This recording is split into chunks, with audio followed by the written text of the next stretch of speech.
All right, so first things first, how are you? Fine. Releasing the Monumental Mass and this weekend heading for some festivals. Starting point to Sweden and to be back on tour. That's a great feeling. Yeah, absolutely. 2 years ago, or yeah, 2 years kind of, did you think this would ever be possible? Kind of not only the Monumental Mass, but being going back on tour and all that stuff? Yeah, it feels a little bit different because we were really used to have it, to go to the nightliner, to go on tour. It's like, yeah, a little bit nervous, something like that, to have it again. But it's a very good feeling. I really love to have the feeling. Yeah. Yeah, before we get into the Monumental Mass, I wanted to do a little bit of background on you in terms of performing. Do you remember the first show you ever played with Powerwolf? Yes, that was 2005 in Trier, the oldest town of Germany. And we were supporting the Gothic band Das Ich. I don't know. And that was our very, very first show. We get a call in the afternoon like, we need a support. Would you please join? And I can really good remember that show because it makes a lot of fun. It was the first time, yeah, with using makeup and so on. The band Das Ich used makeup as well, so it was quite normal on this evening. But later on, we recognized that as a power metal band, it isn't so normal to have white makeup. Sure. And nowadays it changed a little bit because a lot of fans are in the audience with white makeup. So at the beginning it was more like, oh, don't you feel comfortable? You are so white, and so on. That changed, luckily. For you personally, then, did you always enjoy the stage, or were you somebody who preferred kind of the studio work and no, kind of no? I to be honest, I wouldn't say I hate studio work, but I definitely prefer being on stage. Okay. Because I consider myself as a keyboard entertainer, whatever. And of course, we had to write songs, and we like to write new songs, and we have to record them. But to be honest, the best moment is when the producer told me or tells me, it's done. You're ready. You're finished. That's the best moment in studio work. And the difference in the live situation is, in a good day or in the best way, oh, it's already the last song. That's most of the time the feeling for me on stage, and that's quite different between studio work. Yeah.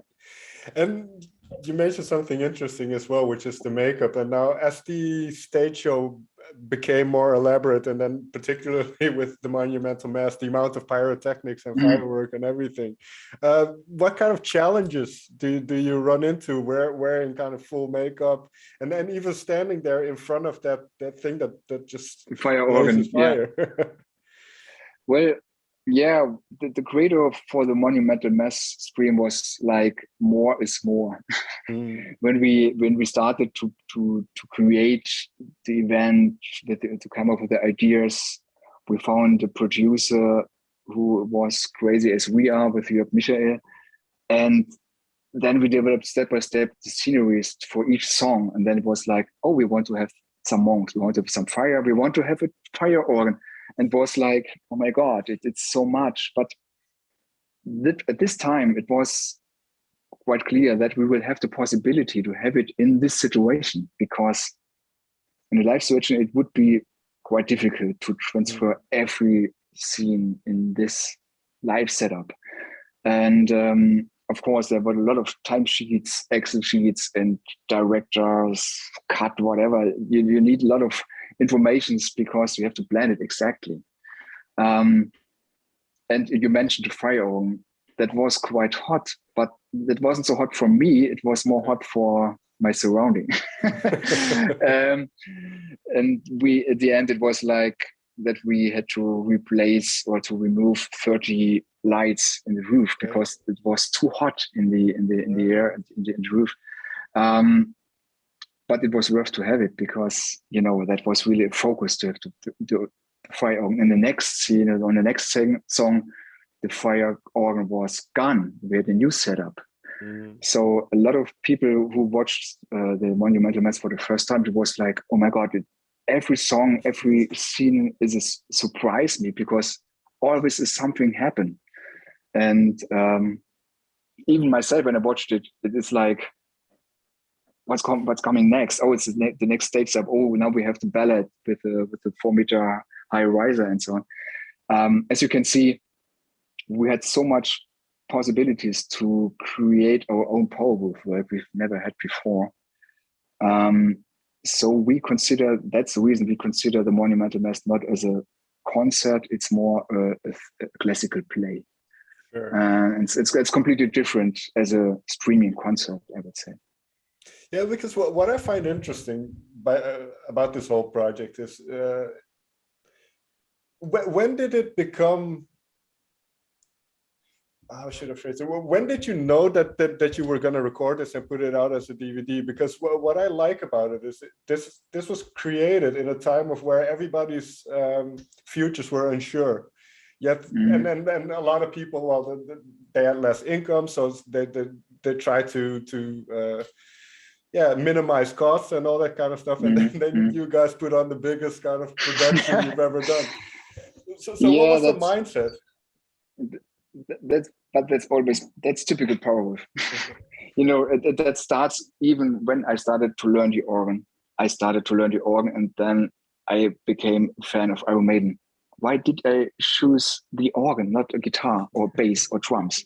You know, that was really strange. And this time, it was also a strange situation, because there were already a lot of online concerts, streaming concerts, and the creator was a little bit like, the time is over for classical online concerts. And then, but at this point, it was already clear for us then that it's more, that we want to have this sidekick story with the Novice, that we want to produce kind of a movie. And that's quite timeless, you know, because there is no interaction between audience or the live situation. You know, there is not that part of a live concert. And you can watch the Monumental Mass even in 10 years, because it has these 4 chapters with temptation, sin, confession, and forgiveness. It's like a music movie or a theater play, and that makes it timeless. But of course, it was in a time produced when, you know, people try to avoid to spend a lot of money. People have already bought a lot of tickets, sure. Putting on the fridge, and couldn't go to the concerts. And it was a little bit like, But we decided, when we do an event like that, then I wouldn't say money doesn't play or doesn't count, but then it was important to deliver a huge Powerwolf show as people were really expecting from Powerwolf, you know. And that was the credo. And of course, that was a huge project, and it was fucking expensive.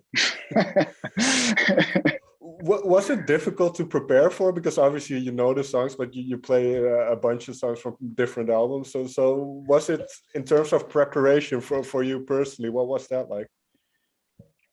That was a different approach. Of course, we had to rehearse it in a musical way as a band, but we also need rehearsals with the actors, with the dancers. For example, on Demons Are God's Best Friend, this beautiful women, really good dancers, should be able to dance exactly on a point with stage risers and everything on stage. It's quite vocally or something like that.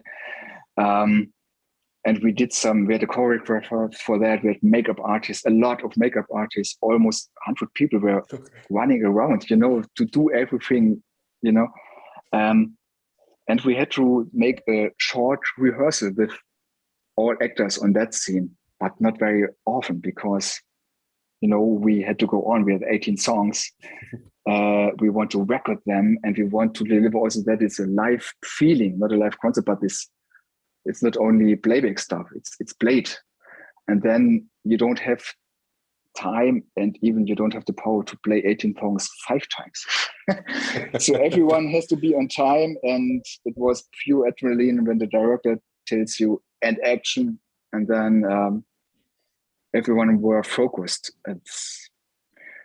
but in a retrospective, when I was thinking about this room, when we finished it, it was like, oh my God, so much things could happen in a bad way, But I never thought about that when I'm doing this. Okay. That's very important. That's very good for your nerves, I think, and for your Absolutely. heart. if you're thinking about what could happen or whatever, what can probe, or then you are not free in your mind. Then you're acting like what can I do? What am I able to do? Is it allowed?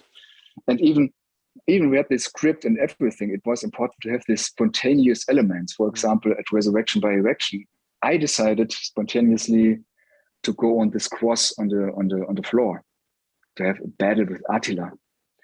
And after the shooting, or after the song, when we shooted the song, the director told me that wasn't in the script, but it's great. We do it again. Because that's important to play with what you have there. And it's I guess it's even easier to entertain or to do something on stage if you have something you can handle with it. If you have only green screen, there's nothing. Sure. If you have a green screen, you can do nothing. It's always good to have people, a flag or whatever, to what is the word? To perform. That's the word. To perform. Yeah. Mm. And then, was it a tricky thing? Well, because you see, you approach it more of a play of theater in a sense. So the absence of the audience, did that play a part in kind of how did you kind of create the energy you need for a good performance? That was really one of the main questions, because I need this kickback adrenaline thing between audience and me or the band. And I was a little bit nervous about that, because I had to keep in mind, if I do my normal stage acting, it would look a little bit, it wouldn't fit, and it would look a little bit stupid because there is no audience. Right.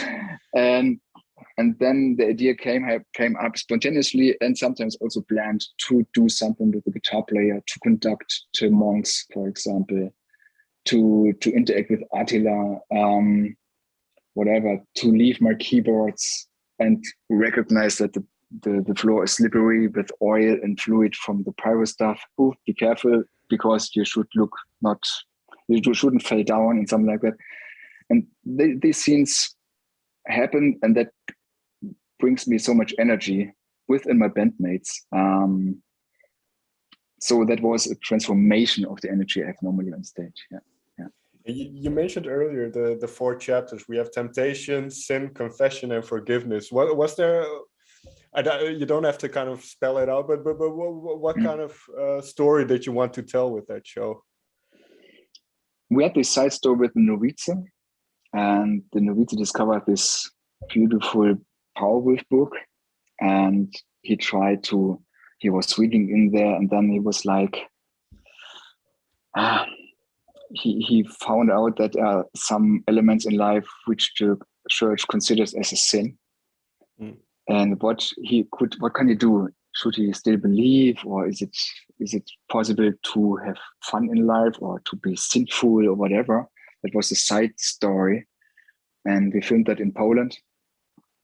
But it was very important in the end, that this guy, the Novice, will enter the scenery where Attila forgives him his sin. And this was the construct. And then we choose the song for each chapter. And that brings us to the point about forgiveness, the sin. Is it a construct? Is it done by God? Is it done by human being? Is it abused? Something like that, I think it should be clear that everyone should be a good person. That's obvious. But what is sin? And that was a metaphor too. And then we choose the song to the chapter. Venom of Venus fits perfect to the chapter Temptation, Dancing with the Dead. I mean, perfect chapter for sin. And that was a different approach, and it was really nice to do it in that way, because I just writing the set list for the summer festivals. Sure. And it is a completely different approach, because you know, stadium rock, big shows, arena, whatever. It's another feeling what you wanted to deliver. And normally you play then songs which is more, you know, the energy of the song which you sing along and party on. And yeah, that was the approach. And of course, a lot of songs which are in the set list for Monumental Mass are on the live set. And one factor is very important. We didn't play songs from the Call of the Wild album so far. That was also very important to have Beast of Shit done, Dancing with the Dead, Blood for Blood in the set list, because, you know, we are only written and recorded, but never played live. So that was important. Is Monumental Mass then kind of the epitome of what Powerwolf is at this moment in terms of what you do? I guess at this moment it is, we really show everything we have, what stage elements and effects and stage setups we really have. It's the biggest production we did so far. And of course, there's never an ending point. There's always development. And of course, we want to transfer some ideas from the streaming event to the live situation, if that's possible. But yeah, there's always a development, and we'll see what's coming next. Nowadays, or in the meantime, the focus is definitely to play live again. Sure. And then we will see what's going to happen, and our tour in autumn. And we're still hoping that the pandemic is over, that the war will be over very soon, that the world is really different than former days. And I'm really looking forward to playing all this stuff, and I'm in a good mood. But a lot of things are around the band and the people. Sometimes it feels a little bit strange, and then it's really necessary to have this escapism, something like that, to listen to music, to not only watching Netflix,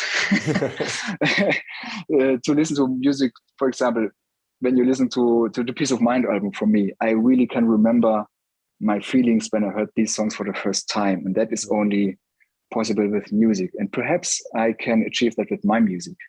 When, for example, our fans are listening, whatever, Blood of the Saints album, and then, yeah, that was the first time I listened to Powerwolf, that gave me power, whatever. And I got a lot of feedback that people needs that power from the Monumental Mass in our music. And that's a responsibility, and it's an honor to get such compliments. Yeah. Sure. One last question then. You mentioned you like the kind of spontaneous things that happened during recording. Is there one moment that sticks out for you? Do you have a favorite moment, maybe a favorite song? And it doesn't have to be around yourself, but can be anything. That was, for example, a spontaneous moment was the entrance of the Cardinal Sin scene, when I have this flag and put it on the floor. It was like an explosion. And we never planned that. And I came on the set, I came up with the idea, and it was like, okay, we have to build something. Please be careful with your ears, because the explosion was nearby my ears. But I don't care. I did it. And I like this moment. And I had only one shot. So it had to be done after that, because there was no, explosion stuff left. That was the one and only moment I was really, really nervous, because when I fucked up this scene, that's it. And everyone is telling you, come on, please focus. We have only one shot. It's like, guys, please don't tell me something like that. Putting pressure on you. Yeah, no pressure. It should be good, but no pressure. So I really like that scenery. And I like, for example, the scenery when I, on Blood for Blood, conducted the monks. They stand up and they sit down. And this scene we had to do several times, because there was only one monk. He did it too late. It was like, and I had really to show him, now stand up, guys. That was really great to make something like that, because, you know, I've never the chance to do it like that. Well, it sounds like an awesome experience, and absolutely. Luckily nobody got set on fire, so that's good. Yeah, that's almost true. I burned a little bit my arm, a little bit, but that scene isn't seen in the Monumental Mass. It looks shitty, and so we decided to left that out. Fair enough. Well, may I thank you a tremendous amount again for taking the time to talk with me. Thank you. It was awesome again.